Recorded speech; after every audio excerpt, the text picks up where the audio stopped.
Alors je suis vraiment désolée de ne pas pouvoir être parmi vous aujourd'hui.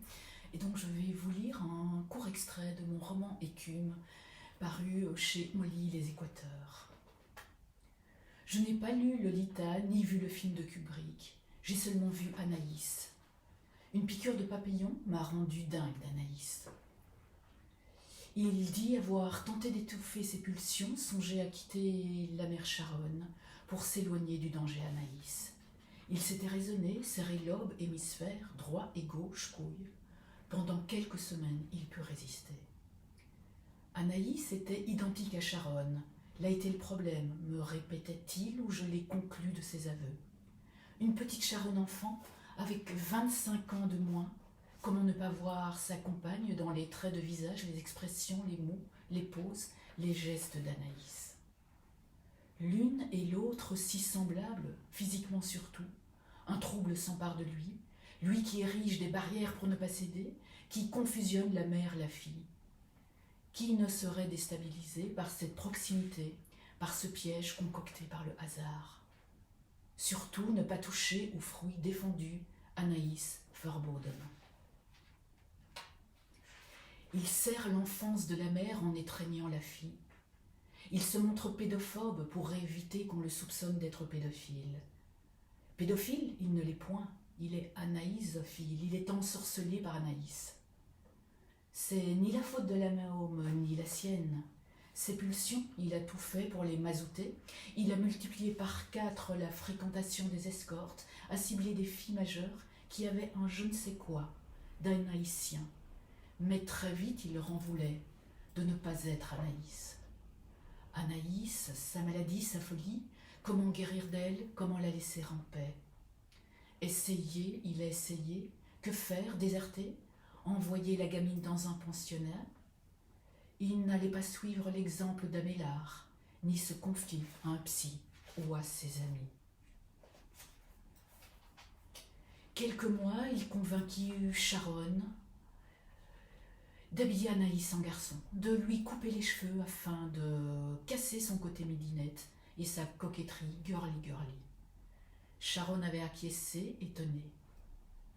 Anaïs émettait encore ses feux. Ma méthode ne marche pas. Retournons à la poupée Barbie, suggéra-t-il à Charonne, qui obtempéra. Des esprits ont dû le prendre pour cible, l'ensorceler. Doit-il trouver un marabout? Diagnostic limpide. Il est envoûté par Anaïs. Anaïs et ses couettes, Anaïs et sa peur de l'eau, sa peur du noir, des grands chiens, des placards, des caves, du vide, des nains de jardin, de certaines nourritures, des aliments inconnus de sa mère. Anaïs et son imagination extravagante et ses jupes plissées, ses chagrins, dont il provoquait les larmes, puis les recueillait. Anaïs et son désir éperdu d'attirer l'attention, l'amour de sa mère, récoltant un autre amour, le mien, pas le bon, interdit, scandaleux, criminel. Anaïs mendiant un geste, une parole de tendresse que Charonne ne lui donnerait jamais, que moi je lui donnais. Pas de chance pour Anaïs, l'amour et l'attirance viennent de la mauvaise personne. Rage et tristesse de voir Anaïs, affectivement dépendante de sa mère, qui s'en souciait comme d'une guigne.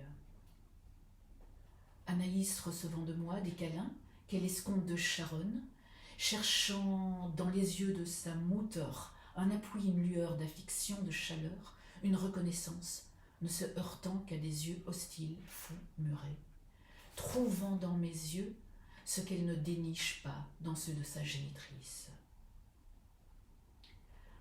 Anaïs et ses cauchemars que je suscite, que j'apaise à ma manière, Anaïs et ses livres qui encombrent toutes les pièces, dans les piles desquelles Charonne bute, Anaïs lisant quand elle mange, quand elle pisse, quand on lui parle, Anaïs qui attend, petite idiote, le retour, la venue de son père, alors que je suis son paternel, et davantage.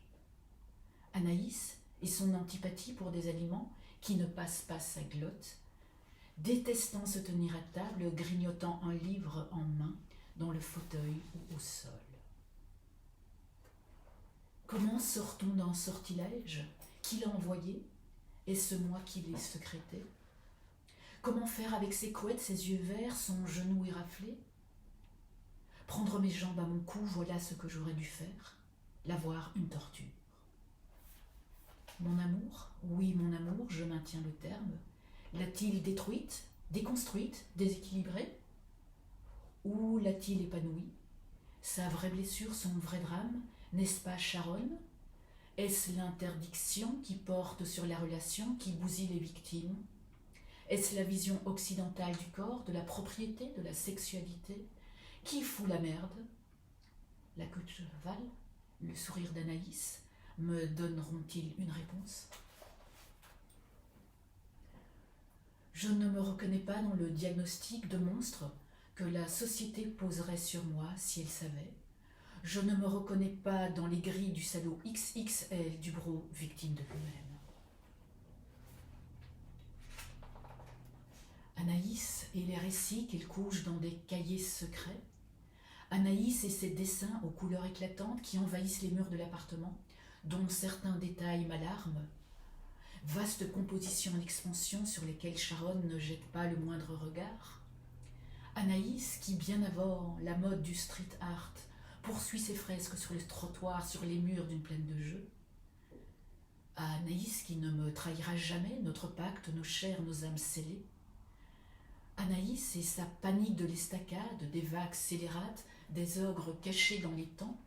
Je sabre, je ne prends que des extraits parce que sans ça, la lecture serait trop courte.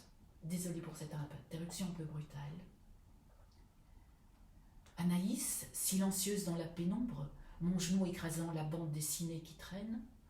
Au loin, un chien qui aboie, la calmer. Avec toi et avec moi, tu n'as rien à craindre du clébard. Entre ses lèvres me frayer un passage. Le verre de ses yeux observe mes gestes. J'empêche qu'elle tienne ses poings fermés. Quand ses joues et ses cheveux sont maculés, elle secoue la tête sous l'oreiller un taille-crayon qu'elle a planqué pour la petite souris. On glisse ses quenottes, pas des taille-crayons, Anaïs. Anaïs et ses chewing-gums à la chlorophylle, ses bonbons soucoupes à la poudre, ses anneaux Apollo, ses crocodiles, ses sûrs. Anaïs et ses buvards, sa main droite qui transpire quand elle tient son stylo ou quand un adulte veut la lui serrer. Anaïs et ses amoureuses, ses petits prétendants, ses cauchemars à ras de précipice. Sur le décolleté de l'étoile, des mégots de cigarettes pendent aux culottes, la lune effrachée, les 12 jambes de Mars cognent contre son ventre. Reviens sur terre, Anaïs, c'est rien qu'un mauvais rêve. Son prénom, elle aime l'entendre dans ma bouche et surtout dans celle de Sharon. Anaïs qui ronge ses ongles à sang, qui étire ses bonbons, l'assaut de ses lèvres à celle de son amour, la garçonne. Anaïs que je vois blêmir, boucher ses oreilles, fermer les yeux, quand la télévision déverse sang, macabée, violence. Un geste, une scène gore qui entre dans ses rétines. Bonjour les cauchemars. Anaïs, mon bébé, vient te blottir contre moi, comme un petit chat. Merci beaucoup.